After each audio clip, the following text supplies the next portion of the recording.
I'm honored to have a true powerhouse in the speaking world, in the world of professional speaking. And this is Grant Baldwin. He's got over a decade of experience and he's delivered over 400 keynote speeches and presentations to audiences ranging from just a couple people in the room to over 13,000 people, all here to witness his expertise. And so we have the honor and privilege of sitting with him today. And not only is he a seasoned speaker, but Grant also shares his wealth of knowledge and he hosts a globally recognized podcast. You may have heard of it before, the Speaker Lab.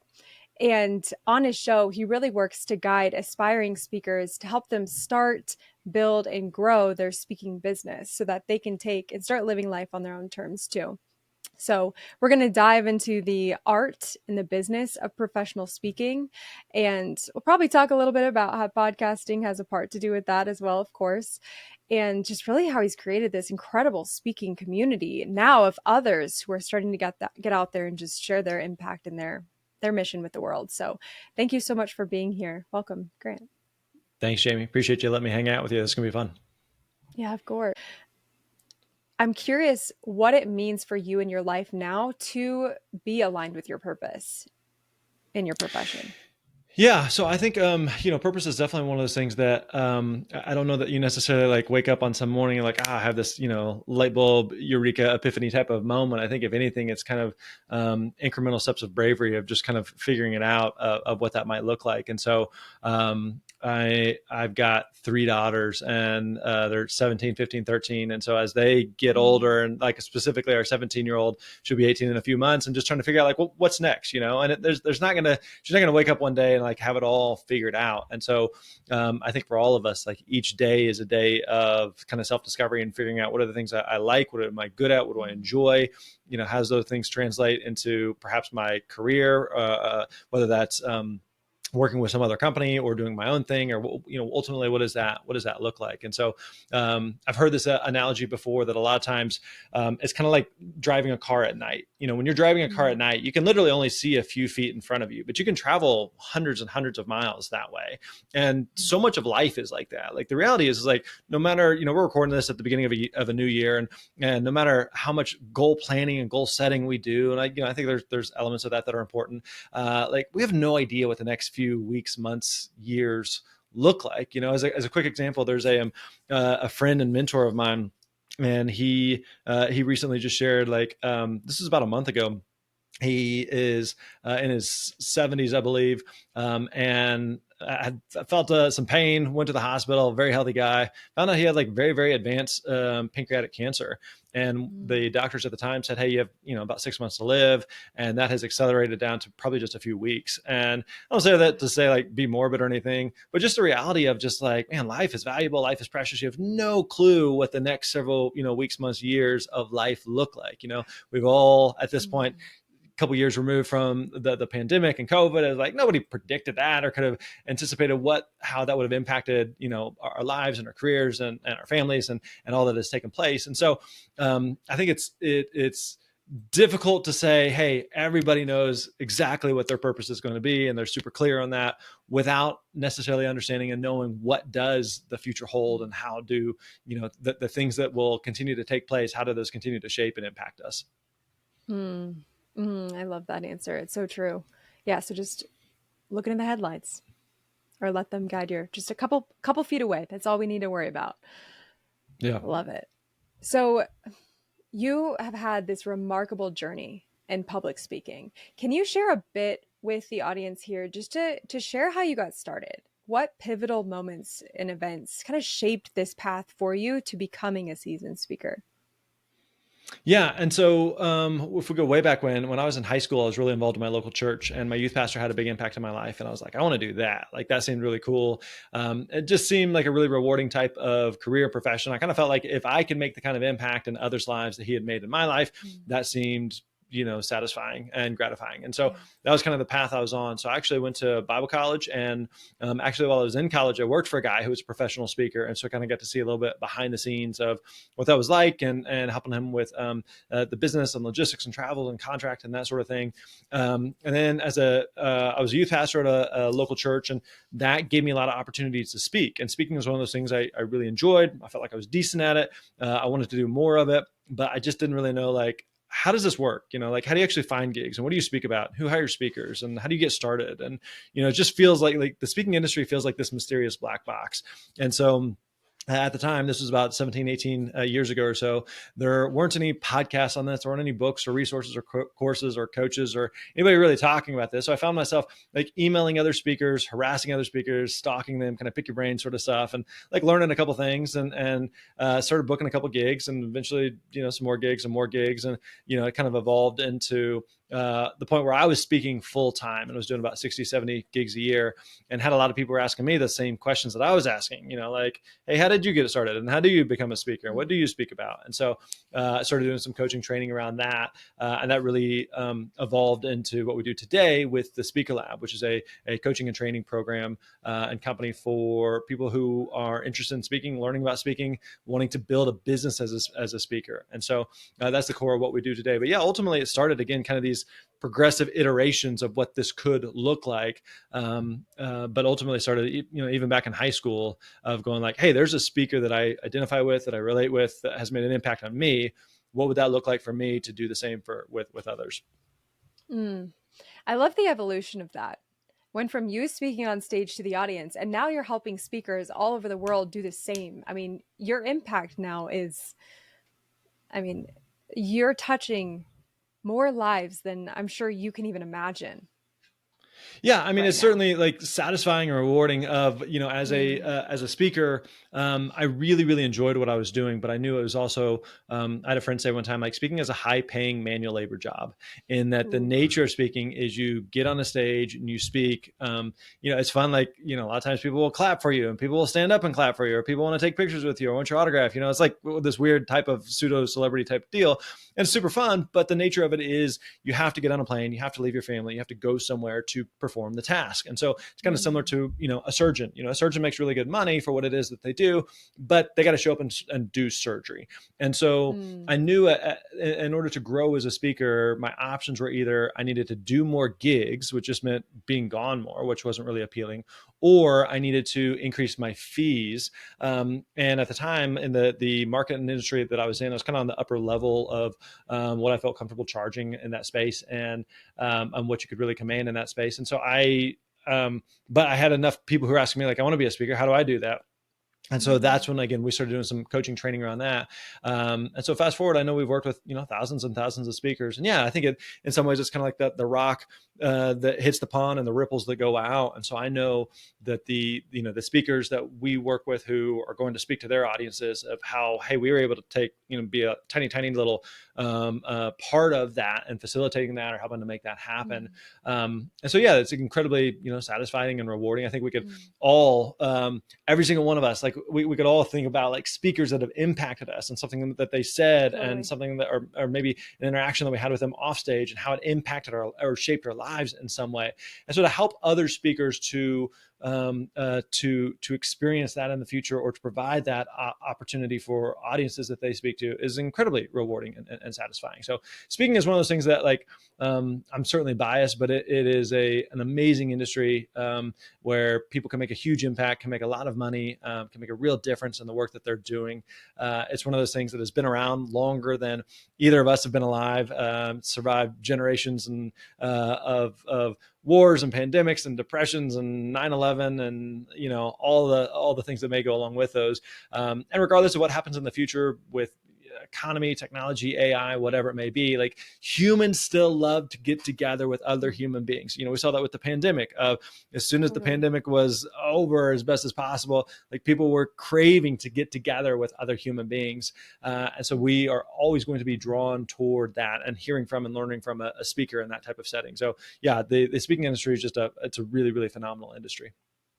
Absolutely. And I'm curious, given the dynamic nature of the speaking industry, how have you seen it evolve over the years, and how do you feel it's going to continue to evolve? Are there emerging trends or shifts that you feel like speakers are going to begin to be navigating in their careers? Yeah, well, I mean, like for example, one thing that we saw a lot throughout the pandemic is prior to the pandemic, like virtual speaking wasn't really a thing. It wasn't something that speakers really took seriously. It wasn't something that event planners really took seriously. And then the pandemic comes along, and it really just kind of like halted Mm. everything. And so everybody's events were canceled. Nobody's booking events, and like literally everything comes to a stop. And so what happened at Wow. that point was the only option, the only game in town was to lean into virtual. And so what we've seen happen, a few years later is that virtual events have come in not in replacement of, but in addition to in-person events. So a lot of times what you're seeing now Mm. is organizations and groups that maybe had in-person events are still doing in-person events, but they're also doing either hybrid events where it's kind of a combination, or they're going to be doing some standalone virtual events. Maybe it's kind of a supplemental or an additional resource to some of the live events that they're doing, or kind of in between some of the live events. So Mm. it's, and in many ways, it's created a lot more opportunities than what previously existed. And so I think that's definitely been a big shift Mm. that's taken place over the past couple of years. Into the future, there's always going to be technology evolution in terms of like how a speaker may present their content and utilizing multimedia.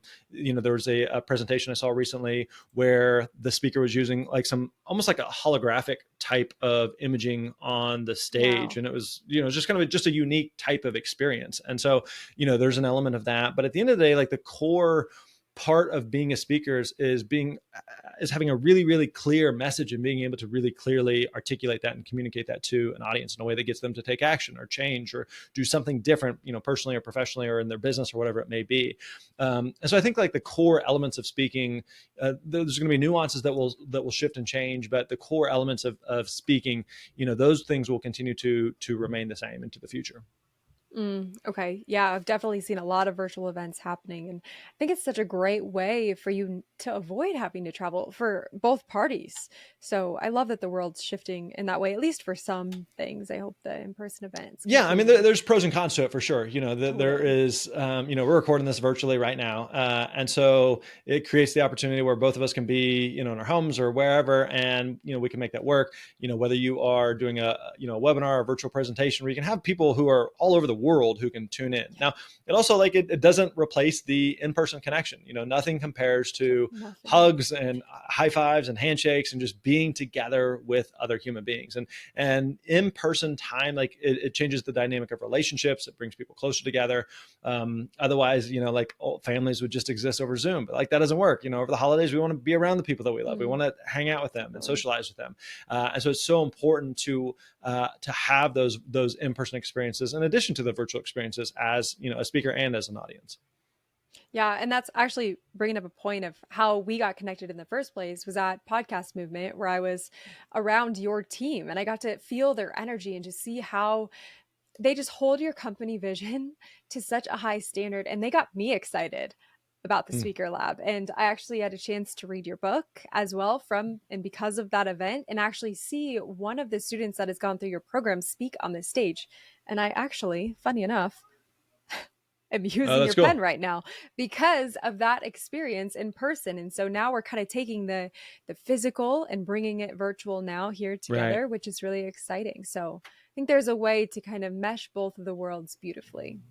Yeah, absolutely. Mm. Yeah, and again, there's pros and cons with both. And so, to your point Yeah, of totally. sometimes taking a in-person experience and deepening that with virtual is powerful, and vice Yeah. versa as well. One thing that we've seen a lot of Mm. times with speakers is, oftentimes with speakers is that they may go speak and they go speak, and that's kind of the end of the engagement or the transaction, and it is kind of transactional. Whereas when virtual kind of came on the scene, it creates these opportunities for speakers to kind of go deeper with audiences. And so they may say, hey, I'm going to do an in-person keynote or kickoff with your company, and then for the next 6 months let's do a once a month Zoom with them so we Mm. can go deeper in some of the content. So one, it helps to further create some stickiness with the content, the material for it to really go deeper with that audience. But also from a speaker standpoint, it's an opportunity to increase and drive revenue where you go from just kind of a one-off, one and done type of event or presentation to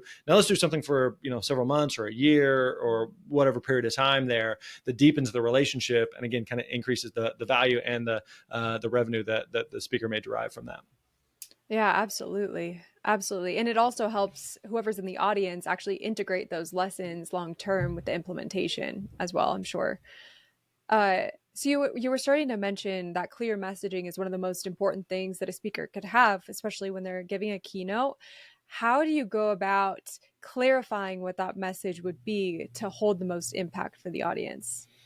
Yeah, I mean, this is definitely like one of the biggest challenges that speakers have is oftentimes whenever we start working with speakers, they just say, "Hey, I just want to speak," and who do I speak to or what do I speak about? I don't know. Who do I speak to? I speak to people. My message is for everybody. And what do I speak about? I don't know. Like, what do you want me to speak about? I can speak about anything. Like that just doesn't work. And so what we're trying to do is help speakers go from here's who I want to speak to, everybody and anybody, and what I want to speak about, anything and everything. And we want to really narrow that down to something very, very targeted and specific. And so inside the book that you mentioned there, The Successful Speaker, and inside all of the coaching and the training that we do, we walk through this 5-step framework that we call the Speaker Success Roadmap. And it makes the acronym SPEAK, SPEAK. And the first part of that process, S, is selecting a problem to solve. Selecting a problem to solve. So there's 2 key questions you have to ask is who are you speaking to and what's the problem that you're solving for that audience? Now, it's counterintuitive because, again, we kind of assume that the more people we can speak to and the more things we can speak about, the more opportunities we will have. But the opposite is actually the case. Like the more narrow, the more specific, the more targeted we are, the easier it is to find the right type of audiences and to find the right type of events that we would be a good fit for.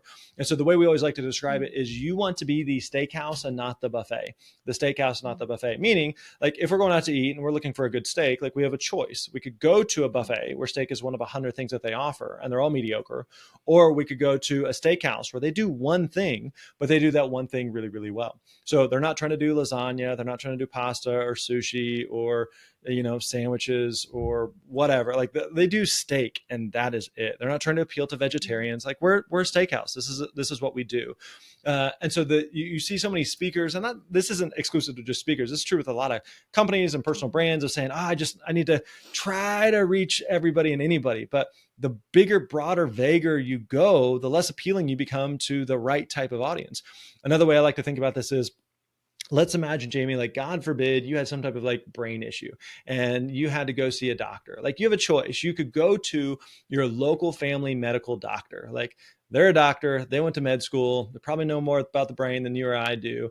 But let's say you needed brain surgery. Like if they've never done brain surgery, I probably don't want them cutting me up versus a doctor No who way. is a brain surgeon. Like that's all they do, So if you have a broken leg, you don't go to them. If you have a runny nose, you don't go to them. You got a sore throat, you don't go to them. You got COVID, you don't go to them. But you got a brain issue, like that's who you go to because they're good at this one specific thing. And so this is the same thing that's true for speakers and entrepreneurs in general, is solve one specific problem for one specific audience versus trying to be all things to all people, which just doesn't work. Mm, mm. Yeah, very true. Specialist versus generalist. It's Absolutely. Yep. key. Okay, so then once you have your messaging in place, it's clear. You're solving your one problem for your one audience. What's next? Yeah. So if we go back to that speaker success roadmap, that speak framework, Mm-hmm. that first part again, the S is selecting a problem to solve. The P is to prepare your talk. So being really, really clear on what the solution is and how you're going to provide that solution. So you're going to do that in person, or you're going to do that virtually, or you're going to do keynotes or workshops or breakouts or seminars. Like again, there's pros and cons with all of them, but being really, really clear about how you're going to best provide the solution to that particular audience. And maybe what we can do is I'll go through the rest of that speak framework here, and then we Yeah. can kind of jump in wherever you'd like. So again, selecting a problem to solve, prepare your talk. The E is to establish yourself as the expert. Establish yourself as the expert. So 2 key marketing assets that you need. Number 1 is you need a website, and number 2 is you need a demo video. So a website in this day and age, if you don't have a website, you don't exist. It's hard for people to take you seriously. And then a demo video is basically, think of it like almost like a movie trailer. And so a movie trailer is they're going to take a 90-minute, a 2-hour movie. They're going to boil it down to 2 or 3 minutes. And within those 2 or 3 minutes, you have an idea of the plot, the theme, the genre, who's in it, and the goal of the movie trailer and the goal of the demo video is to make people want to see more. So an event planner, a decision maker, someone who's considering hiring you as a speaker, they are in the risk mitigation business. Meaning, if I'm going to hire you and I'm going to give you money and I'm going to put you up on stage in front of my people and in front of my boss or committee or my board, and I'm going to hand you a microphone and I'm going to let you talk to them, I got to feel pretty confident that you're going to do a good job. You're not going to embarrass me. You're not going to say anything inappropriate. You're not going to say anything disrespectful. You're not going to say anything rude or condescending. It's just a big, big, big risk when you hand someone a microphone and put them up in front of a room of your people. And so that demo video gives someone the ability to, I don't need to see an entire 30, 45, 60-minute talk of yours. I just need to see a couple of minutes to kind of get a feel for, is this the kind of person that we would feel comfortable having at our event? Another way to think about this is kind of like music. Like, there's a lot of different types of music, and maybe one type of music someone loves and someone else hates. And it's not that one's better or worse than the other. It's just kind of what that person is interested in. So for an event planner who's going like, hey, I can look at two solid speakers, but maybe just one of them kind of resonates a little bit more with what we may be looking for. And so that's what that demo video does, is it kind of reduces some of the risk, that risk mitigation for the event planner, that gives them some confidence. So like, yeah, I've seen enough of this speaker to just feel confident that they're going to do a good job for our audience. So website, demo video are very important. Next part of the process, A, is to acquire paid speaking gigs. Now, oftentimes this is the part we want to fast forward to. Like, I'll figure out who I speak to, what I speak about. I'll figure out what my messaging is. I'll figure out my website, demo video. Just tell me how to book gigs. But if you don't have these other pieces in place first, it's really, really difficult to be able to book gigs. And when we get to this point, this is a mistake that speakers make, is they become much more passive rather than proactive. And so meaning that some speakers will say, hey, I got my website, I got my video, I know who I speak to, what I speak about. I just sit back and I wait for the phone to ring. And like, that doesn't work. Like, your mom is thrilled with your new website. She's going to tell both of her friends. Nobody else cares.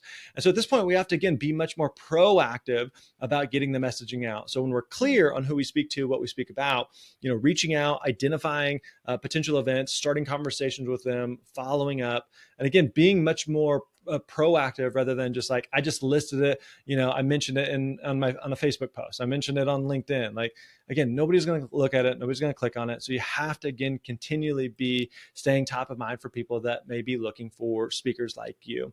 And then the last part of the process, K, is know when to scale. Meaning, a lot of people who are interested in speaking are also interested in writing a book or coaching or consulting or doing a podcast or doing a course. And all those things are well and good. And you can do all those things, but you can't do all those things at once. So something's going to come first, something's going to come last. You've got to be clear about how does speaking fit into the mix of everything else that you want to be doing. And so there are some speakers that are, or personal brands, I would say, that do 50, 75, 100 plus gigs a year, and speaking is like a very large percentage of what it is that they do, and that's fine. And other speakers and personal brands say, hey, I've got a good thing going, I have a podcast, I have a course, I do some coaching or consulting or whatever it may be, and I'd be interested in doing 5 gigs or 10 gigs a year. That's also fine, totally acceptable. And so again, it's not that one's better or worse than the other, but you got to be clear about kind of how speaking fits into the mix of everything else that you want to be doing. So again, that's the overall kind of big picture speak framework, that speaker success roadmap that we teach for how to build and grow a speaking business. I love how simple it is, but how if you just follow the steps and you implement, then you are a professional speaker. And I'm curious on the business side of things, like beyond the stage, I know there's business things happening in the back end because you're now a professional speaker booking paid gigs. How do you navigate that side of things? Are there any insights for speakers who are looking to build a sustainable speaking business? Yeah, I think a big thing is like you just have to treat it like a business, and so you cannot put in amateur effort and expect professional results. And so here's an example. I like playing pickleball. You ever played pickleball, Jamie? Never. I would love to Okay, though. that's super fun. All right, you just find a old person's home, and they're probably playing a bunch of pickleball, and it's fun to play with them. They'll kick your butt. And so I play pickleball a couple days a week with several friends, and we got a group of, a whole bunch of us that will play, and some combination of people show up a couple days a week and we'll play. And we're all fairly evenly matched, but there's also some people that are just significantly better at the game than I am specifically. And one of it is like, they spend a lot more time, energy, and effort practicing, drilling, Mm. watching videos, getting a coach, going to tournaments. Like they just take it way more seriously. And so I can't look at their results and say, well, like, well, that's not fair. How is it that they're better than me, or that they're doing this better than me? Like if I'm not willing to put in the energy and effort that those people are. And so the same thing is true for speakers. There's going to be people who come into speaking and be like, yeah, like I've always kind of been intrigued by speaking. And so, yeah, I'll kick the tires on this and kind of dabble in it and stick my toe in it. And then if I don't get like major results, then I'm shocked. It's like, but that doesn't, the efforts that you're desiring or the results that you're desiring aren't matching up with the efforts that you're putting in. And so the same thing is true with like with anything, with your health. At the Totally. beginning of a new year, you're like, I want to lose 10 pounds, but I'm not going to really exercise that. I'm going to get a gym membership and I'm going to buy some new running shoes, but I'm going to go walk for 10 minutes and then be surprised that I'm not losing a bunch of weight. It's just like, well, it just doesn't work like that. And so I think the biggest thing is you can absolutely be successful as a speaker. And there are a lot of speakers that we worked with that make six figures, multiple six figures, some even up near seven figures as speakers, but they've also put in a significant amount of work to get those results. And so if you want to be a professional speaker, you have to put in professional effort. And if you want to just dabble in it, that's totally fine, but don't be surprised with the outcome and the results that you're receiving. Mm. That's huge. And I'm curious then, back to your story, what kind of effort and work and hours were you putting in as you were building your own speaking business, but then transferring that into your business of coaching speakers? What did that Yeah, and process look yeah, like? so for a little while there, you're kind of doing both things. And so when I left my job, going way back, when I left my job as a youth pastor, my wife was pregnant with our first child, and we had she was due in a couple of months. We had no savings, we had nothing to fall back on. Excuse me, or anything. And so I was doing a couple of things. I was working at a security company selling like door to door home security systems. I was working at a fine dining restaurant as a server. None of these were like career aspirations, but just kind of like, I'm just trying to like put food on the table and make ends meet and buy diapers sort of thing. And so did that for a while, and then, would book a gig and then book another gig and book another gig. And so in between, doing the security sales stuff or doing the restaurant thing, like I'm working hard on the business, nights and weekends, Totally. just grinding on this. And so as I started to book some more speaking gigs, then I was like, okay, now I can, let's stop doing the security sales. We'll just do, the restaurant thing a couple nights a week. And okay, as I book more gigs, okay, now we don't have to do the restaurant thing. Let's just do the speaking thing. And so we did that for a little while to make that transition. But the same thing happened then fast forward where I got to a point where it's going, hey, I'm doing 60, 70 speaking gigs and I want to start doing some of this coaching training stuff for speakers. So you're having to find the time. And so for a little while, it almost feels like you're doing two full-time jobs while you're building up the second thing in order to make the leap. Because I would not advise and I would not recommend for someone saying like, hey, I want to be a speaker, so I'm going to quit my job on Friday and hopefully on Monday it all works out. Like don't make that mistake. But instead start like find the time in your schedule to put into it. And again, the results that you're going to get are going to be relative to the effort and energy that you're putting into it. Every single one of us can find 5 hours a week, 10 hours a week, 20 hours a week. And and you can do that like just cutting out some like the normal things that you're just probably just wasting time on as like just a normal human being. And so for a little while there, again, you're putting in the energy and effort while also doing the other thing just to eat and live indoors. But over time, then you can again kind of cut back on that to the point where I was doing 60, 70 gigs and like, okay, now I can say no to a couple gigs because this other thing's going well. And I can cut back on some additional gigs or be more selective about which gigs I'm doing. And so all that can happen. But again, you just have to be intentional about what you are building and what you're working towards. Yeah, absolutely. Absolutely. Especially if it's important to you, you'll find the time, you'll make it. It's just tuning down the areas and reprioritizing. Sounds like that was a big Yep. part of your journey. Sure. So then I'm curious for you, back in 2016, you launched a certain Speaker Lab podcast, which we were talking about it before we jumped in here. I listened to your very first episode, which was neat to hear a bit more of your story. But what inspired you to bring the mic online and to hit off that virtual stage of your own? Yeah. So actually, if we go back a couple years before that, so again, I got to a point where I was doing a lot of gigs. I really enjoyed it. It was a lot of fun, but I just kind of felt a little bored and restless and kind of like, all right, what's next? And so in early 2014, started listening to podcasts and stumbled across some podcasts. And I thought, hey, I think I could do that. And so in 2014, I actually started a podcast called "How Did You Get Into That?" and it's still up there. It's in the archives. And so, again, I had a lot of people asking me, like, as a speaker, "Hey, you're a speaker. That's kind of cool. How did you get into that?" And I found myself asking other people that same question. "Oh, you're Mm, X Y Z. Like, how did you get? That's kind of fascinating." It's like that'd be kind of a cool podcast. It's just you're interviewing people who have unique types of careers and just asking them, "How did you get into that?" And so at the time, I was doing a lot of speaking in the education space with high schools, colleges about careers. What do you want to do with your life? What do you want to be when you grow up? I was like, man, this podcast would fit really, really well with that.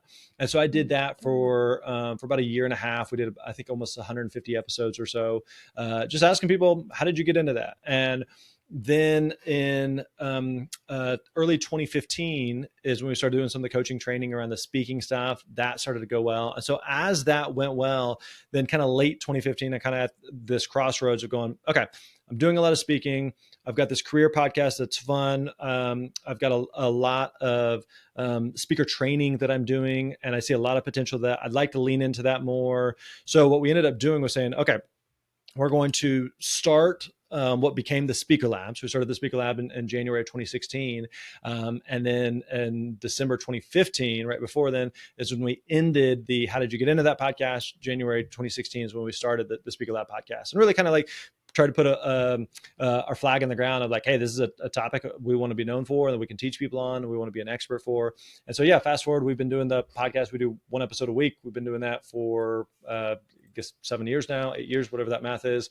And at this point, I think we're closing in on 500 episodes. And so it's been a great, podcasting has been a great tool to network, to connect with other people, to share content. It was started in some ways initially where someone would ask me a question, and I can, if you ask me, tell me about, speaking fees and how do you figure out what to charge? Like I can give you, my answer, but it was also helpful to say, hey, here's a 30-minute episode we did on that topic. It's going to be way more meaty than like, just go listen to that. And so having some resources that I could kind of point to and help people with was beneficial. So yeah, I'm been in the podcasting world for I guess 9-10 years, whatever that math is, and it's been a lot of fun.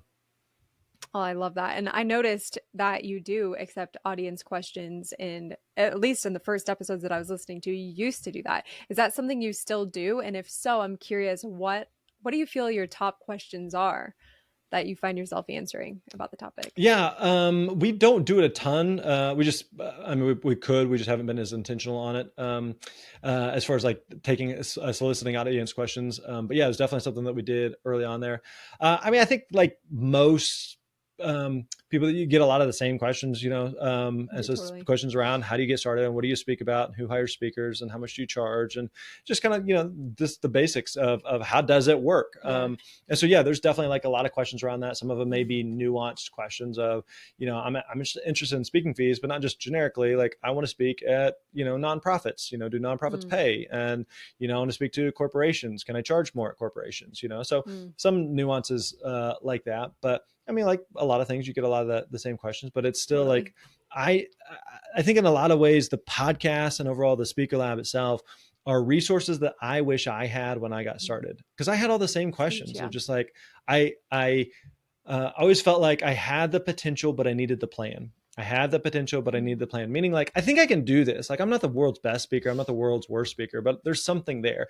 I can do this. But if someone can just explain to me the mechanics of, do this, do step A and step B and step C, and that'll get you going. Like, just tell me what to do and I can execute on it.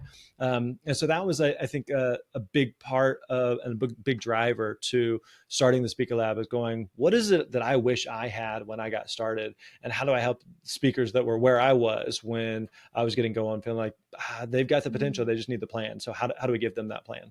Oh, I love that. Yeah, it seems very actionable. And especially if you're creating a resource bank that people can refer back to, that's only, going back to 2016, that's years of content that you have that I could go binge from day one, which is incredible. Yeah. I mean, it's priceless. So I'm curious for you. We've talked about more the tactics and the strategy stuff, and you said a lot of the questions that you get, it sounds like, are around that. But what about the mindset? I mean, professional speaking, I think it's one of the scariest things for most people, like their number one Sure. fear. How do you overcome that and help them develop the mindset of a professional speaker? What does that look like? Yeah, for sure. And you're exactly right that there are, like, the nuances and the mechanics of things that you need to do, but also just kind of like going into it, realizing like this is hard work. This is just because you want to be a speaker doesn't mean you're going to magically become a speaker. And you can't just close your eyes really tight and click your heels together and hope that this all works out. Like, it requires a lot of work and effort, and you just got to be ready to do that work. As far as like the question of the mindset of getting up on stage and not being, overcome by your fears or anxieties or whatever it may be, like, yeah, that's very much a real thing. Like, most there are certainly studies that say like that speaking is most commonly the people's greatest fear. There's certainly It's people that, like, wild. they love speaking. I would love to get up on stage. My wife is an example of someone who's like, nope, absolutely not. Don't you dare ever call me up there for your little dog Really? and pony show. Oh, absolutely not. She loves to sit in the audience. She's my biggest fan, but she does not want to get up there and speak, which is fine. Yeah. And so I think oftentimes what happens is it's really easy to confuse nerves with excitement and adrenaline. So if you think Mhm. back to some of your biggest moments in life, whether you were getting ready to take a big test, or you had a big interview, or you were asking someone out on a date, or you were proposing, or you're giving birth, like these big major lifetime milestones. You think about how you felt. You felt probably kind of similar to what it's like before you speak. You feel these kind of like butterflies and nerves, and oftentimes it's not Mm. necessarily nerves in the sense of like, oh my gosh, this is going to be awful, but oftentimes it's just like the adrenaline, the excitement, the body's way of just kind of saying like, hey, like, heads up, this is important, like, don't screw this Mm. up. So if Yeah. anything, like, when you feel that, it's a way of saying like, this matters, it's important, which is a good thing. Yeah. If you didn't get nervous, if you didn't feel anything before you spoke, it would kind of communicate like, I don't really care how this goes, which is not great. That's not a good spot to be in. Like, you should be doing something different. And so how do you make sure that you get to a point where those nerves, that adrenaline, that excitement doesn't just become like debilitating and overwhelming? I think a big thing that you can do is, do you spend the time practicing and you put in the reps? The way that you get better as a speaker is you speak. The way that you get better as a podcaster is you podcast. The way you get better as a writer is you write. Whatever the thing is, Mm. you have to do the craft and become and continue to again put in the reps. And over time, you start to build the confidence. So even though I've given hundreds and hundreds of presentations, like, I may still get some nerves, but I also feel like, no, I've done this before. Like, I'm confident in what I can do. And it's just kind of like, all right, let's get up there and get the ball rolling here. In the same way that um, a, a professional athlete, before they play in a big game, they probably feel some of those same nerves, butterflies, adrenaline, and excitement. And it's not that they're like, oh my gosh, I forgot how to play this sport. It's like, no, like, they're a professional at the highest level. They've been doing this thing for decades, perhaps even back to elementary, but they also just feel the adrenaline of the moment. But they spend a lot of time practicing, preparing, rehearsing. And so the same thing is true for a speaker.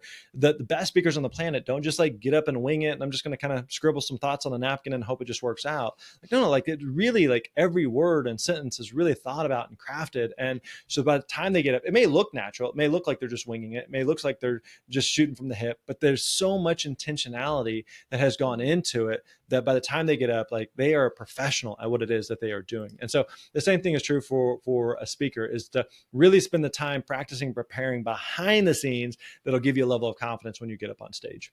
Mm. That's huge. And I'm curious because gosh, I believe it's Tony Robbins, right? He always has his little trampoline and he jumps on it Sure. before he goes out. Do you have anything that you do like that that is kind of different that you would do before you go on stage to just Not harness necessarily. your Like, every energy? speaker's gonna be kind of different. Some speakers are going to, they want to do something that kind of hypes the body up and jumping Yeah. around or exercise. Some of them listen to music. Some of them just prefer to like silence and just kind of sit and meditate. Perhaps a lot of times what I'm doing is I'm kind of going over my notes and just kind of, Mm. all right, what's the first, let me think through my first, couple minutes here. If I'm gonna, do this, and then I'm gonna tell this story, and then here's my transition, and I'm gonna lead into this point, and kind of, what are those first couple minutes? Because I know once I kind of get flowing, then I'm Yeah. good. But really, just making sure I feel confident with those first few minutes. So Yeah. yeah, it Makes kind of sense. depends on the speaker and what it is that they do. But yeah, everybody's a little different there. Yeah, that's really interesting. So you've done over 400 keynotes. Are they all slightly different, or do you have like one solid keynote that you would deliver slightly differently depending on the audience? Yeah, probably Curious. much more the latter. I think that one mistake is the speakers assume, okay, if you're going to deliver however many talks, like each one of those is completely unique, and you have to think about like assuming that you're talking to different audiences on a regular basis. Then you, rather than creating like a unique talk, which takes an enormous amount of work, what you want Mm, to do is kind of create one kind of staple talk, and then you're kind of improving that as you go. So think about it like a chef at a restaurant, for example. When they're making like their signature dish, they're not going to nail it the first time, and they're not also creating a brand new menu every single time people come to the restaurant. Like they're creating something, and then they're kind of testing it, iterate. Okay, I'm going to try that. Okay, I'm going to test this. Try this. mm, Okay, I need to cook it a little longer. Okay, we put in too much salt, or it's a little acidic, or it needs a little bit something needs something sweet, or we're missing something here, or from a plate presentation. Like there's just a lot of testing and trying, because when you're creating a talk, you're making an educated guess. Like, I think this is funny. I think this will make sense. I think this will resonate. I think this will pull on heartstrings. But like, you don't really know until you get in front of an mm, audience. But when you get in front of an audience, you get that real time feedback. That is the feedback that informs the talk. Like, okay, this really worked well. This didn't make any sense. They were lost whenever I was talking about this, or it seemed like people were a little confused when I was talking about this. And maybe I need to tweak some stuff here, or this worked really mm, well. Maybe I need to move this forward in the presentation, and you get that feedback. So by the time you've given some version of the same talk 100 times, it's really well dialed in. And so an yeah. audience wants to see like your best material. They don't want to see like, hey, I'm just going to kind of workshop some stuff, and I hope you guys like this, and I hope this works. So Mm, oftentimes, like the speakers that are really, really good at what it is that they do, it's because they've given that presentation or a version of that presentation a lot of times, and it's just become really, really polished. So yeah, spend the time on like have one or two great talks versus like 10 mediocre talks. yeah, that's really interesting. You were mentioning this connection with the audience and their feedback. How would one go about doing that?